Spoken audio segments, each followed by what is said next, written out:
You know, it was 8 years ago that a young, untested, inexperienced, and virtually unknown freshman senator made great speeches about hope and change.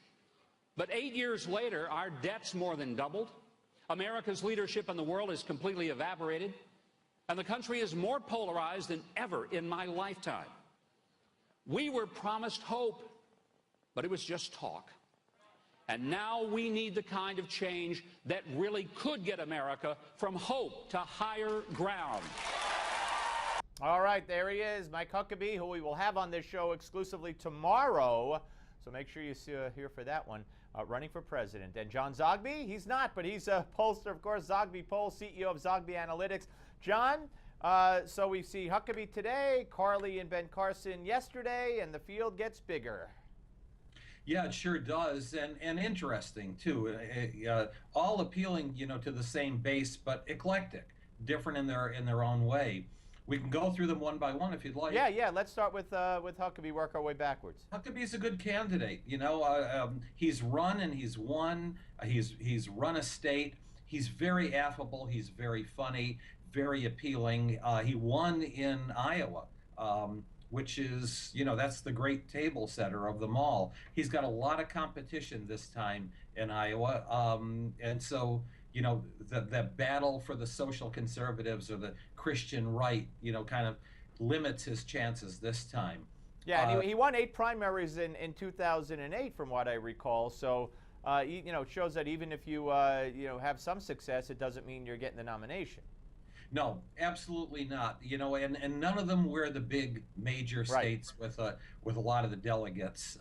Runs the risk this time of the social conservative vote actually splitting all the way down the line.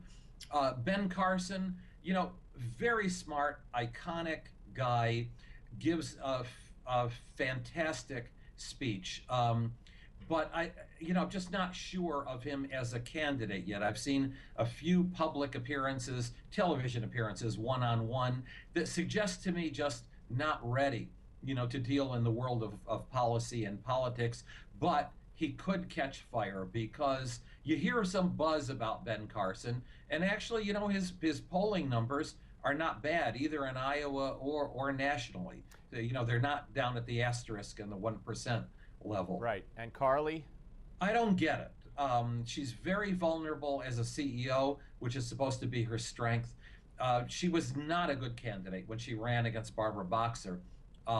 There is a certain lack of affability that she projects. She may be positioning herself for the ticket as the only woman in the race, and possibly a woman on the Republican ticket, but still she's got to develop a better political persona. Right, and they're going to Romney her, which was brought up by by Chris Wallace when he interviewed her several weeks ago, after they basically started Romneying her. You know, they'll pull out the person that got laid off from Hewlett-Packard, whose wife lost her health insurance and died, and they'll say, you killed my wife, like they did to Romney, and that's a hard thing to overcome, even though it's not fair. It may not be fair, but it's out there. She was a CEO, and with CEO comes both the limousine and the name recognition, and iconic persona on one hand, but also there's a lot of layoffs. All right. Well, of course, and Hillary, you know, Benghazi with the 4 dead Americans. Wall Street Journal, NBC News poll out shows 2 things. I want you to weigh in on both. First of all, foreign policy trumps the economy. At this point, very close, but nonetheless, we're over 20% of the people say this election's about foreign policy. And Hillary's, if you think she's honest, 25% say that she's honest and trustworthy. Talk about those 2 numbers. Well, you know, I'm not surprised about foreign policy. That's been number 1, 2, and 3 on the news agenda.